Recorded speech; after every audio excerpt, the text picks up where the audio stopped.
Welcome to Dealing with Deconstruction. Today, we have a fantastic opportunity to have a conversation with somebody who goes by the name of the Faithiest Atheist. We're going to talk about the definition of faith, we're going to talk about the usages of the word faith, and we're going to hear some of his story of how he left the Christian faith and what he is doing now.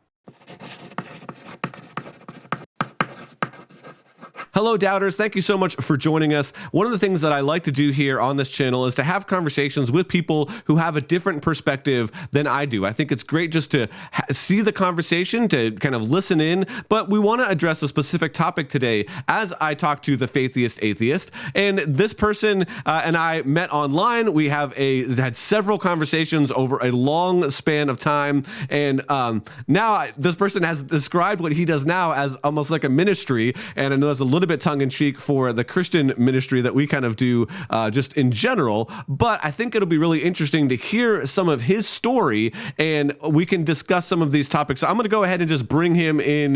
The Faithiest Atheist, welcome to Dealing with Deconstruction. I'm so glad that you're here. Thank you. Thanks for having me. Well, let's kind of start back. First, I want to talk about where the name or where the idea of the Faithiest Atheist came from. How did you come up with that? What was the thinking behind that? Well, I had seen so many atheist channels and atheist names talking about pure reason or, this is the answer.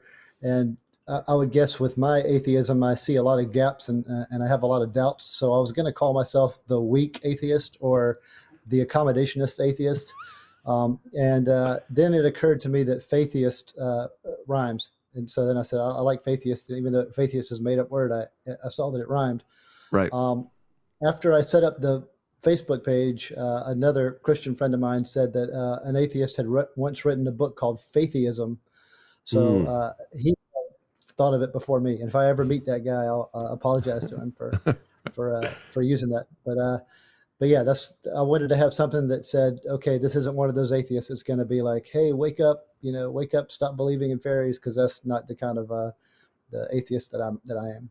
Well, and I would say I've enjoyed the interactions that we've had online. Some of them have been on the Facebook page of the 1 Minute Apologist. Some of them have been on the Facebook group of the Unbelievable Show. And, you and I have chatted several times just on Messenger. And so we've built a little bit of a rapport, so much so that in conversations with other people, you're telling me that you have another video on your channel where you talked, not necessarily by name, but you talked about some of the conversations that we had. And I was like, oh, man, well, let's take this from just the digital conversation into kind of the real world conversation where you and I can have as much of a face-to-face as we can several thousand miles apart. So, yeah. That's great. Yeah, I look forward to it. So let's talk a little bit about your story. You say in our conversations, you were talking a little bit how at one point you had identified as a Christian, or at least were attending I think it was a Presbyterian or a Southern Baptist. A Southern Baptist church, and you have since left Christianity. You label yourself as an atheist, the Faithiest Atheist. So tell us a little bit about some of that story. What were some of the things that caused you to question, and some of the things that eventually kind of pushed you over the edge into atheism? Sure. Yeah, and a lot of it was trial and error and going back and forth from one extreme to the other to end up where I'm at now. But I was raised Southern Baptist in a great church. My church, treated me, like I was family, and they still do. They still, recently my family went back to Georgia and we went to one of their Wednesday night suppers, and they just treated me like I had never left. Still friends with my youth group, and I'm in my 50s, and we all still talk to each other. When I was a teenager, I wanted to simplify things. I wanted the answer. I didn't like having questions. So I would ask members of my church, some of the older people questions. And I noticed that their answers didn't match. And I also noticed that they didn't want to talk about that they didn't match. They just wanted it to kind of be done. And this was back in the 70s and 80s, and I was a teenager in the 1980s. And my youth pastor gave me my first apologetics book, which was Scaling the Secular City back in 1987. And it had just come out. And when I read that I really liked that, but then it didn't match what he had said. And he was just trying to get me to, in his defense, he was just trying to say, look, there's some serious scholarly answers to this. And so he gave me the book, not having really compared it to what he had been taught and what he believed. Right. And he was a leader, so he couldn't easily say, okay, never mind what I said, listen to this guy. He just sort of said, well, we all kind of see things differently. And that more caused me a panic because I wanted to know what's the answer. So then I started to guess that maybe religion was something that people kind of made up, and not even deceptively, really, but just you have questions and you fill it in on your own, and then you just kind of run with that. So then I began to wonder from there, is there any answer? Once I did become an atheist, then for a while I was sort of militant in that, stop lying to kids and, let's get past this. But even then I had questions about atheism. And then I realized that still some of the best people I knew were still religious, even if they didn't have answers. And so over time I began to say, can you believe what you believe and not be so caught up in it that you have to correct others and just try to learn what other people believe. And so I kind of went on that little sine wave from extreme one side to extreme the other to sort of in the middle of, believing what I believe, but also being open-minded and willing to change. And that was really when I was looking for a name like something like the Faithiest Atheist. And when that clicked, then I decided to start this concept of what I'm into. And really what my atheist ministry is about is anti-extremism, but because I work in the counterterrorism world. And so on top of all that journey that I was just talking about, I was also reading terrorists. Terrorists like to justify what they do. And I've been doing that now for almost 30 years. Right. And I read their justifications and I read how they see it as righteousness and necessary. And I began to notice that a lot of people talk like them without being terrorists. They talk like, my way is the way, and people who don't get it, or there's something wrong with them. Not that everybody calls for violence, because most people don't. Right.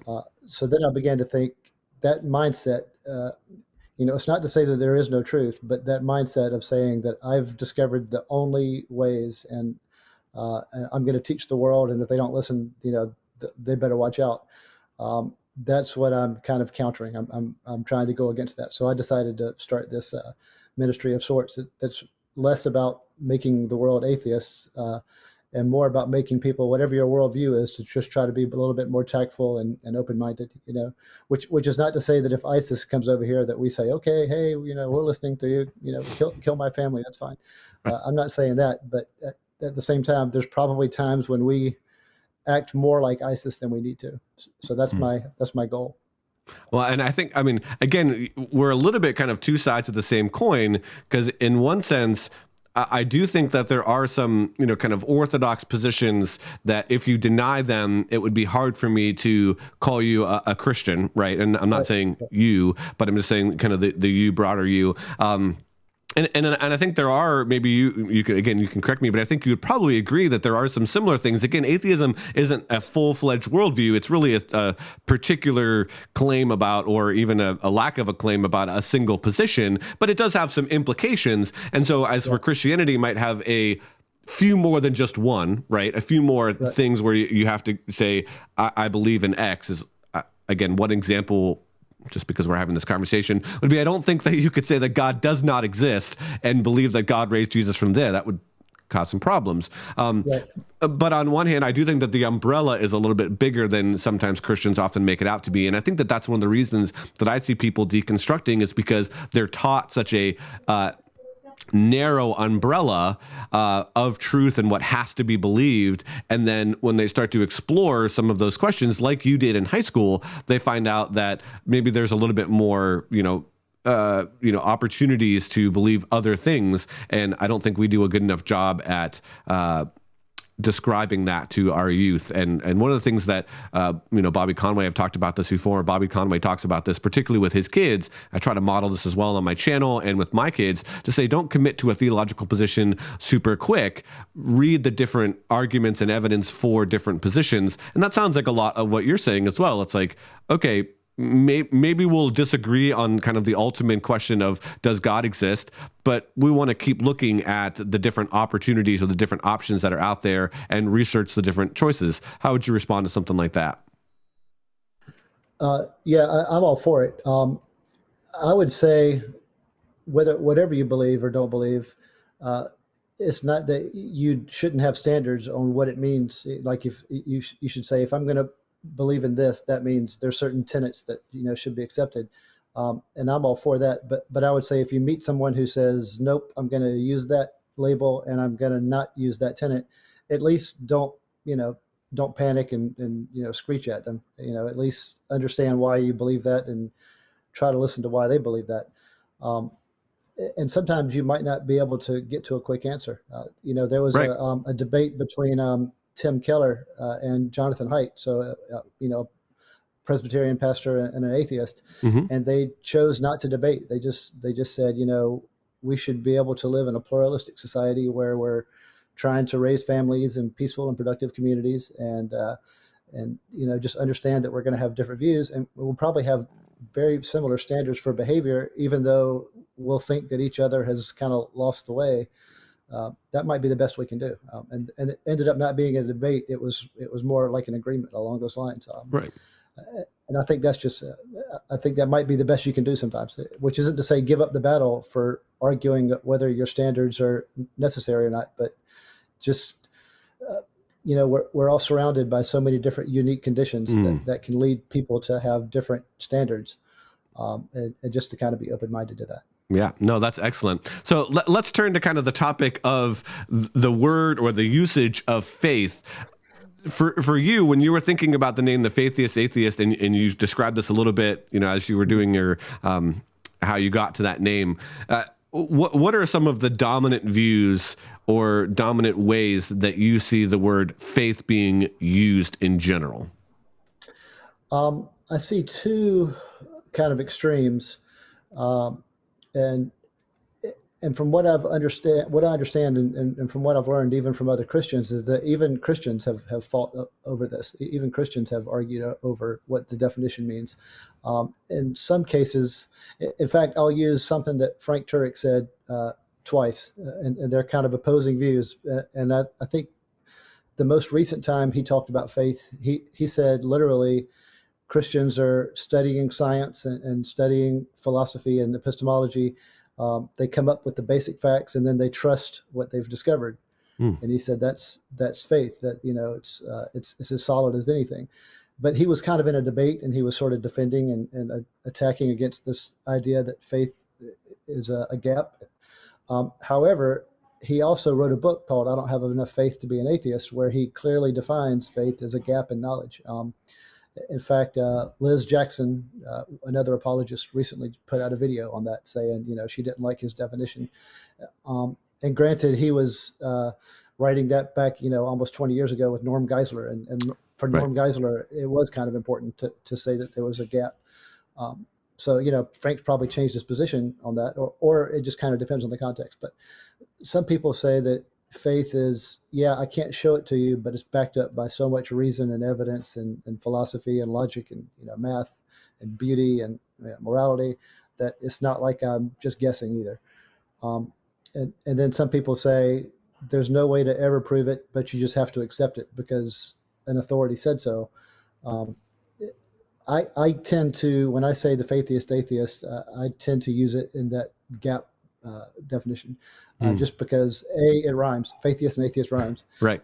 And B, I'll just admit, if I'm an atheist and another apologist, Greg Kokel, who I'm going to see this weekend, I'm going to one of his apologetics conferences Nice. Near Dallas. Tell Greg I said hi. I sure will. If he, I'll just be a guest, in the church. But he said that, as atheists answer these questions, they're going to open themselves up to other questions. And I completely agree with that, which is why I kind of embrace this Faithiest word, is that, for every answer we have, there's gaps and even scientists who are Christians. And there's tons of Christian scientists who would say, don't tell me that evolution worked it out over time. Show me. And I'm completely on board with that. Don't tell me that, random mutations explains everything. Show me. And I'm completely on board with that. So I agree that there's vulnerabilities and gaps in atheism as well. So I just kind of want to embrace that. When I use the word faith, I kind of use it to mean faith, and I embrace that it's something that I can't show and that I could be wrong about. Yeah, no, I think that's really interesting. I mean, again, Well, we'll just kind of kick back and forth here. I think one of the ways that people use faith in general, in our American, context here in the 21st century, sometimes is a religious belief, right? So if somebody asks, do you have faith? What they might be asking you, or what they might be saying, is that I'm religious, right? I know that, again, there's the Christian faith. I know that sometimes when people are talking about their Christian faith, they might just use the faith or something like that, or the faith that we have. And again, they're generally just referring to the religious belief system that I adhere to, and they're shrinking that down to, instead of saying, you don't hear that a lot in saying, I'm the Mormon faith, or I'm a Catholic faith, or whatever, or the Christian faith. They might just bring it down, or they say congregations of faith or people of faith, right? And I think in that context, they're using it more as a stand-in for being religious or holding to a religious viewpoint. And again, we could go further and say, well, what does it mean to be religious? Is it something that you just do on a regular basis, or does there have to be some sort of supernatural, or do you have to hold to some sort of broad religious category? Because again, I know that Buddhists might consider themselves religious, but a lot of them are just atheists, and so they don't have a God belief that goes with that. So I think that's one way that people use the term faith.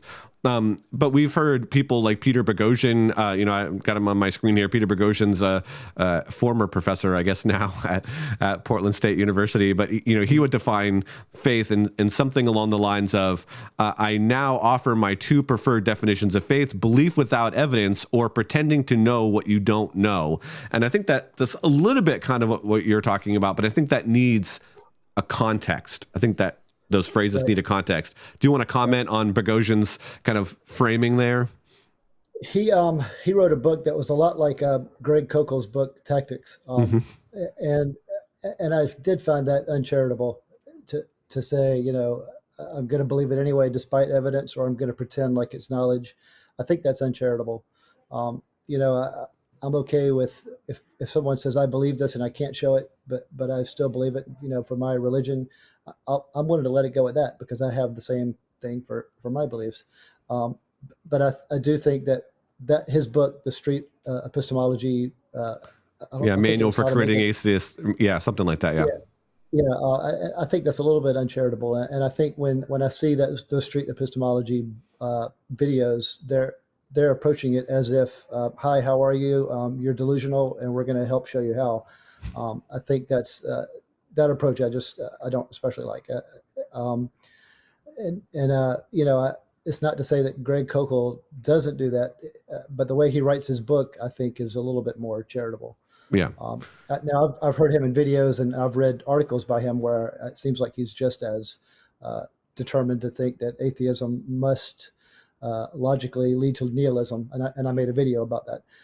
But I think when you're interacting with people, in fact, the point of the video, that one video that I did make, is when you're interacting with somebody, even if you do think that what they believe in leads to something, terrible, or don't start with that. Don't make that your opening, punch, and don't set things up that you're just trying to lead the conversation to them thinking that, because you might be wrong. Right. And if you're right, and even if you're right, you're probably going to do better by interacting with them, engaging with them, and dropping some stones in their shoe, as Greg Koukl likes to say. Yeah. And again, that's fantastic. I do think that kind of another usage of the term.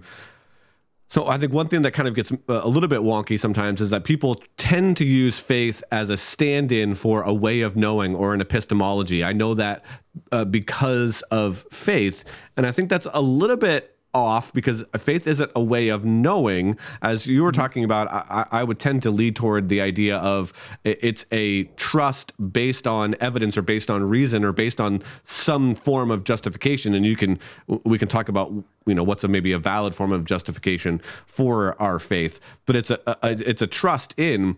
And let me give a little bit of a story here, kind of paint a little bit of a picture with this. Sometimes I think that there are things within a religion, let's call it just dogma, for lack of a better term, right? Things that you kind of have to adhere to that somebody maybe hasn't looked into. Maybe there isn't good, solid support for that just in general, right? But it's kind of agreed upon within the religious context that person is in. And they may say, well, because I hold to this certain religion, because I hold to this kind of, again, maybe capital F faith, because I hold to this faith, I believe that other thing, even though there isn't good evidence for it. And in that sense, they might say, I believe because of faith or something like that. Right. One example that I've heard of before people use is like the virgin birth or something like that. They might say, yeah, I can't really demonstrate the virgin birth. I could maybe use a series of arguments for the reliability of scripture and then kind of use it from there. But there really isn't a strong support for that. There's a couple of passages in the Bible that maybe support it. But I believe in the virgin birth because it's part of the Christian tradition that I find myself in, that everyone else just basically holds as true, and so I hold it as true as well, or something like that. How would you respond to something like that? One thing I want to bring up about something that I think plays a role in faith and leads to kind of something that you're talking about is that I talk about the way I explain why worldviews exist is that I think humans have this zealotry wiring, and I say that we have this neurological wiring for selfishness and some neurological wiring for cooperation. So A, you want to take care of yourself, and B, sometimes you want to help others. But then C, there's this zealotry that where you can be so tied into this ideology or to uphold this person, but you're zealous about something, and it doesn't have to be bad. I know people who are zealous about what I said before about raising families in peaceful and productive and diverse communities, or they're zealous about treating everyone as if they have human value. So zealous isn't a bad word. But you're so tied to it that you're determined to uphold that more than yourself. So you're willing to give up part of yourself, which is the opposite of selfishness.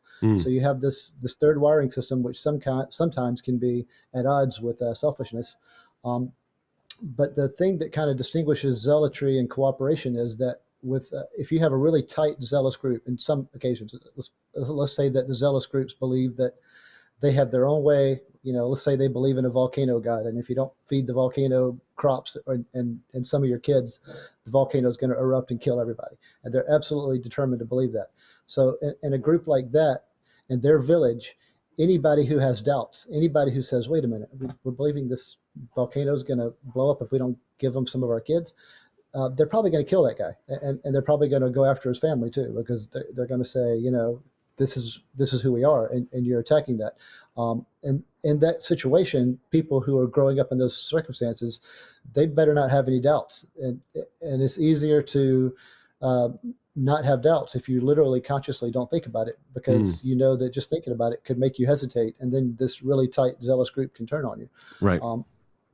And I think even today, I've seen online communities that are kind of like that they've gotten so tight and wrapped up that you can't even raise your hand and say, wait a minute, what are we doing? Because they'll kick you out and they'll call you a traitor. Even after you've spent your, 10 years helping them, they now hate you because you took a minute and said, wait a minute, what are we doing? I think that can play a role too in faith, and that you're accepting it because you kind of have to.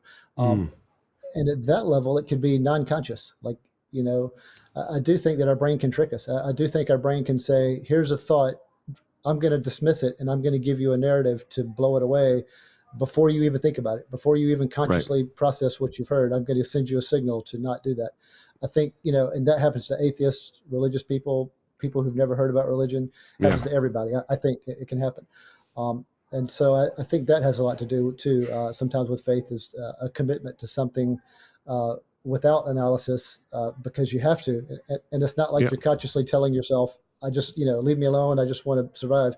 You're not really doing that either. You honestly believe that this is the way things should be. Yeah. No, I completely agree with that. And I think one of the things, I'll speak from my own experience in this. Until I started to ask these deep questions at the kind of the forefront of my deconstruction process, sometime around 2010 there, I would have just agreed to kind of, okay, like I hadn't looked into a lot of things. And that was one of the joys of kind of going on the deconstruction journey, even though the whole process is not a joy. I'm not saying, yay, it's joyful to deconstruct.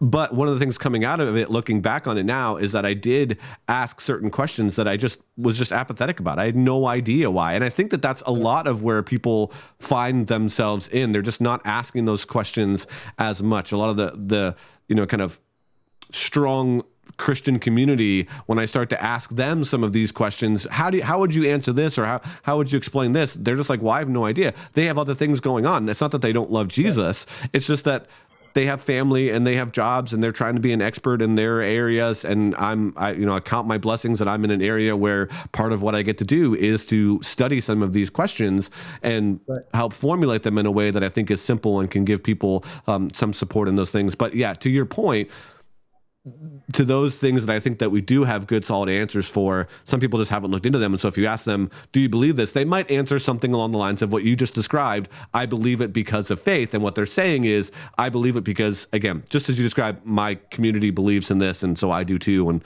I can't give you reasons or evidence why necessarily, but it's part of the deal, right? It's part of the volcano God deal. So we got to just go with it.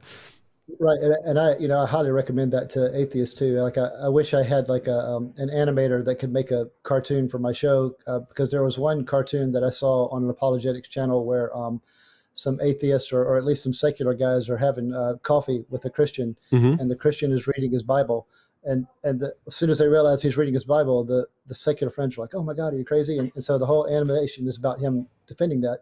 And I want to make another cartoon where they're having coffee. And the Christian, hey, what are you reading? And he's like, I'm reading the Bible. And they say, oh, okay, cool. And then they just start drinking their coffee. And then that's the end of the cartoon. Right. Instead of attacking people like, why do you do that? Just say, oh, okay. And just kind of understand that we all kind of have our own things, and, and not be so desperate to attack. Right. So I think, we'll jump to the next kind of segment here. I think in Scripture, there is a certain word, pistis, that is used to describe, that we translate in our English versions as faith. And again, this shows up several different places in Scripture. And one of the famous ones that's kind of quoted is the Hebrews 11 verse, where it says, the evidence of things unseen and the things hoped for. And it then goes on in the rest of that chapter to describe several different kind of stories, right? Several different characters that had faith, that exhibited faith. And we would say, I'm looking at those stories, when you really examine the rest of that chapter, you're saying, okay, they're giving reasons, they're giving evidences why they believe what they believe. But sometimes faith in some of these biblical references is of a future event, of something in the future. And so in that case, that's where that gap of knowledge that you were kind of talking about a little bit earlier is, because none of us can necessarily tell the future. We can only look at what happened in the past, this kind of sense of induction, and say, okay, I don't know what's going to happen in the future, but based on these other reasons that I have, I'm trusting, right? That word that Frank uses, I'm trusting that what's going to happen in the future will be, solid, it'll have some grounding. There was a debate that Professor Timothy McGrew, who's an epistemologist, Christian philosopher, did with Peter Bogosian. So they debated this topic several years ago now. And the example that Timothy McGrew gave was this idea of packing a parachute and then jumping out of a plane. And so he would say, on one hand, if I'm going to strap myself to someone that's an experienced jumper, right? When I'm standing on the precipice of the door of the airplane, what I'm saying is I have faith that he packed the parachute correctly and that it's going to open. Well, that's a gap in knowledge because it hasn't happened yet. We haven't jumped out of the plane. We don't know. No, we can look at his past history, like, hey, bro, how many times have you packed a parachute that's successiply opened? He's like, well, I'm at 100% success rate. Okay, well, that raises my confidence level. That raises my trust that when I jump out of the plane and he pulls the ripcord, that the parachute's going to open correctly. So faith in that sense does have a gap, but it's because it's a future thing, right? Like, I'm going to sit on my chair and I have faith, I have trust that I'm going to sit in my chair and it's not going to collapse on me. Well, every time I've sat on this, Costco bought chair, it's supported me. So the next time I do it, I trust, I have confidence that it's going to do it as well. I think that tends to be where the word pistis in the Bible is translated. That's what that means. It's in that context of the Hebrews 11 verse. It's this thing in the future, right? It's this thing that's going to happen. I have trust and confidence that when I die, that I will be with God for eternity, because that's a future event, but it's based on the evidence and reasons that I have here and now to say in the future, this is going to happen. Well, how would you respond to something like that, Faithiest Atheist? I wanted to mention I have known Tim McGrew online for many years. In fact, longer than I knew you. I was, arguing on Facebook pages years ago, and Tim McGrew, for some reason, took a liking to me, and we just would talk for years on like you and I have on Yeah. on instant message. He helped polish me a lot in terms of how I interact with people, because I would watch him when I would get mad about something, and he would stay calm. That affected me. And when I would watch him just handle like three people, attacking him, and him just kind of smoothly handling all of them, I'm like, I want to be like him. Mm-hmm. So he played a huge role in how I am now. So I want to give him a shout out. Yeah. And then in terms of what you said about the parachute, I think that's a great example for that. That was sort of my enlightening transcendental moment for me, when I said I have so many questions, but then some part of me said, okay, but pragmatically, you have things you have to get done at the end of the day. And if you sit around and worry about all that time, you're not going to get these things done. So, understand why you believe these things, and then keep marching with your day. And then if there's somebody who thinks, you shouldn't even take a step, someone should say, you shouldn't even feed your kids because you technically believe that there's no meaning, after all this, let your kids starve and just sit down and die. They're not really asking me to do that, but they're just trying to make a point about, logically, where does atheism lead? And I'll say, okay, maybe so, but, I'm going to keep doing it because, I think that it's important to give my kids lunch when it's time to give them lunch. So I do that. For me, that's sort of a faith too. I just believe that if this is our only life, and if there's not anything after that, it's still in my best interest and my family's best interest to keep taking care of my kids, and keep trying to be a member of the community and a family member, and push for, again, well, I hate to repeat the concept about peaceful and productive communities and healthy families, but that's kind of my thing. Even though I can't demonstrate every single thing and answer all the questions, part of me says, sort of like with the parachute, I'm going to jump, I'm going to pull the cord. It's worked this far. Right. I have no reason to think that the guy who packed it, messed up.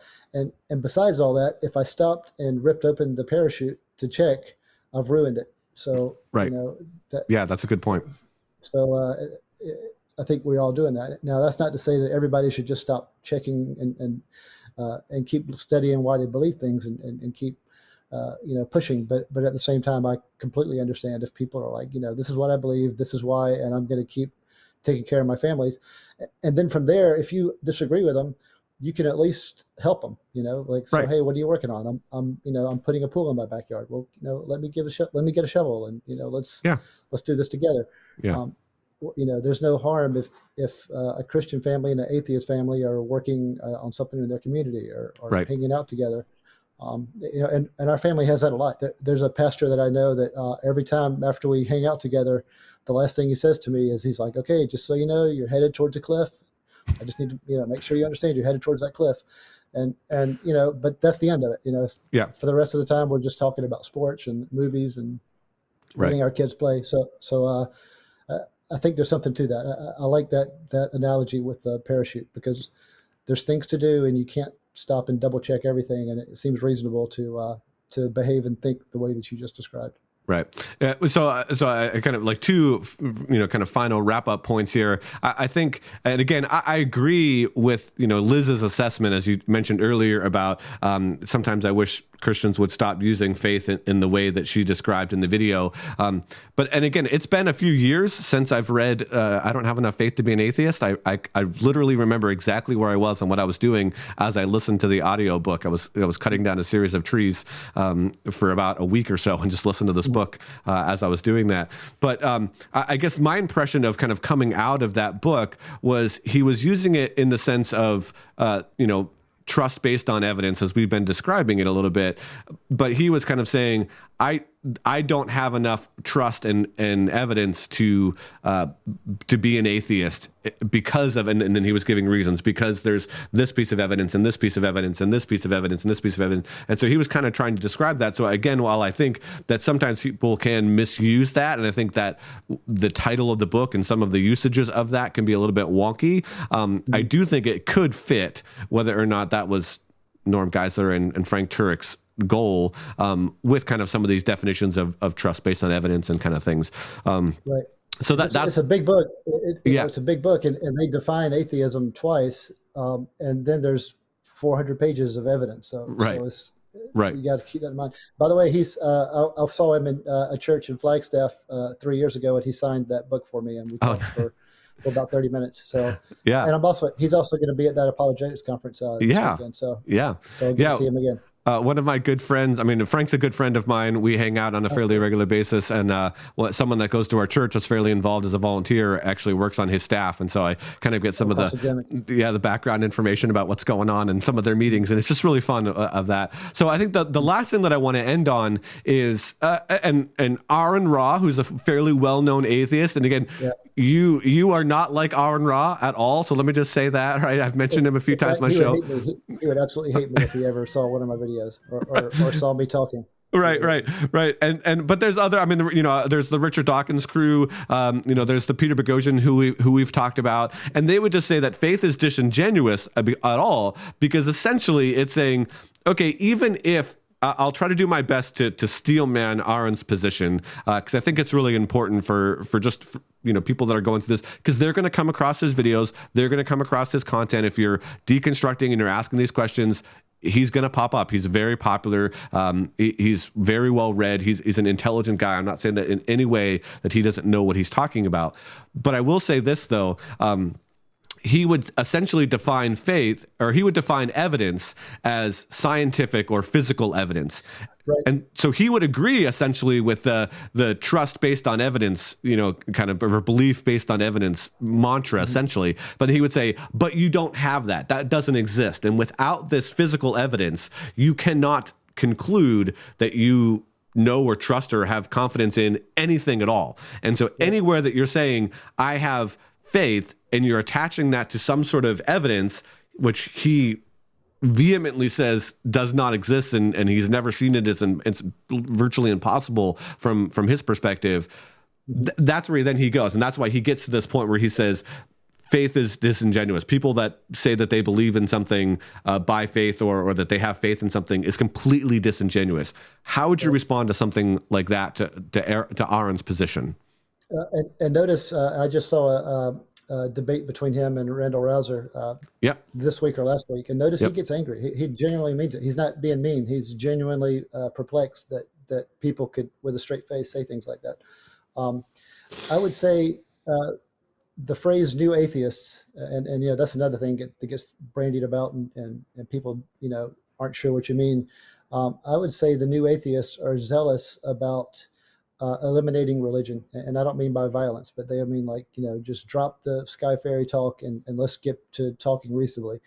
That's new atheism, is this idea of reaching pure reason, and so they genuinely get. And so I think that's where Aaron Ra is. That he's genuinely saying, look, there's other things to deal with, and this religious talk is all made up stories, and so just stop it. And it's hard to say. It's uncharitable, but I don't think he means it as uncharitable. I think he's literally zealous for the cause, that it's like that. And so the idea of us being moved by our stories and our communities and our surrounding conditions, he would say, so what to that? And I would say that that's just probably, it's not rational to say, so what to something like that. Right. And I also want to say that in terms of evidence, in terms of physically, scientifically demonstrating what and you and I have talked about this online. There's two books that I've read recently that talked about that kind of evidence. One was from Stephen Meyer's Return of the God Hypothesis, which is behind me on the bookshelf, maybe where you can see it. And then there's another book called The Knowledge Machine by a guy named Michael Strevens. And they both speculate as to why science finally erupted, when it did, once we finally got to the point where science was a thing. And Stephen Meyer says that the scientists believed that they were discovering the qualities of God. They believed in God, and they said, this is how you discovered God. Yeah. And I agree with that. I think most of them were doing that. And then Michael Strevin says the reason is that they became dedicated to the concept of observable, demonstrable data. And they said it's got to be like that in order for it to count in science. I think they're both correct. I think that it was theists who were educated enough to do experiments, and they wanted repeatable, transferable data, and they wanted to say, this is why God is the way, this is how I know God is the way he is from this. So I think they're both correct in that. And I think it's good to know that when you talk about scientific data, you're talking about things that you can physically demonstrate. It still doesn't mean you're correct. It just means, everybody can accept something and later new data comes in and we realize we're wrong. Right. I think it's good that we have that. Otherwise, we wouldn't have computers and we wouldn't have satellites and we wouldn't have air conditioning and medicine. Yeah.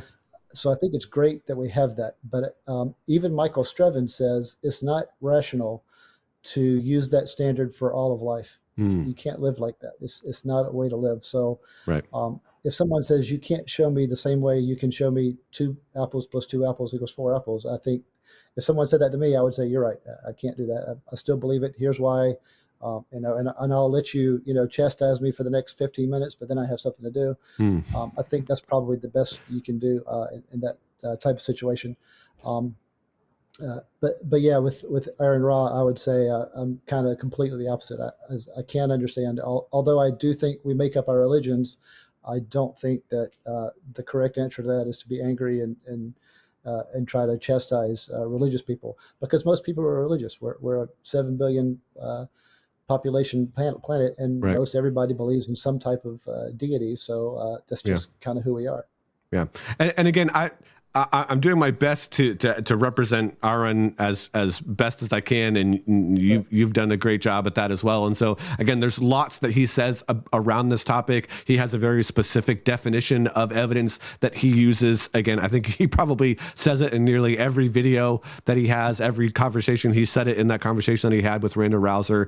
So again, all I'm saying is that I think that there are other atheists that are out there, such as yourself, that might agree to something like the proposition that Professor Ben Watkins, in his debate with Trent Horn, said, where there is evidence for theism, but on balance, Ben, being an atheist, thinks that's the weight of the evidence is not enough to push him towards theism. And so in that sense, he's agreeing that there is things that can be evidence for God, but when he looks at all of the cumulative case for his position, he still denies the existence of God. And I think that's a really admirable position. Again, not to say that Aaron's not being admirable in his position, but I from my perspective, I'm like, yeah, there is evidence. I would even say that there are reasons to be an atheist, but in the same way that Ben would say, it's not enough for me to push that in the direction of, that's my worldview. And again, one of those would be something like the evidential problem for evil and suffering, right? That's a tick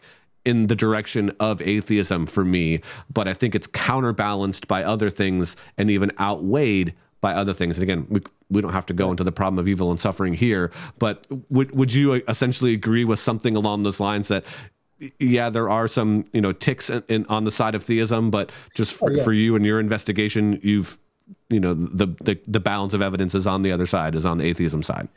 Yeah, in fact, Ben Watkins was on there was a new atheist going after Ben Watkins because he admitted that there was some, I think he said that atheism or naturalism couldn't explain morality as well as theism could. And the new atheist just, said, oh, Ben Watkins is an accommodationist. And it was one of the reasons why I wanted to call myself the accommodationist atheist, Faithiest Atheist. He was so angry that Ben Watkins said that. And in fact, Ben and I talked about that later, because why I was thinking that how naturalism might explain morality, which is a whole other thing we don't have to get into. Right. But Josh Rasmussen asked me a couple of years ago. He said, what if aliens came up to you from another dimension and said, it turns out that theism is true, that there is some true ontologically true deity information, and we've discovered it. But before we tell you that, we just want to let you know that it is true. So atheism is not true. theism is true. So now that you know that, and let's say that I trusted them, and they said, what qualities do you think that God has, or the God or gods have? He said, what would you answer? If you knew that it was true and you just had to kind of guess how theism worked, I would say the only kind of theism that would work would be, for me, would be either like a group of gods with conflicting ideas and different attitudes towards us, so that you might hear one version and I might hear another version, and they're both from supernatural creators with the power to enforce their will.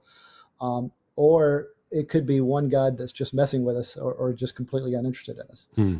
So either any of those three, either a group of gods with competing views and they'll just take turns kind of trying to push their will on us, or a God who made things and then just hasn't come back to talk to us since.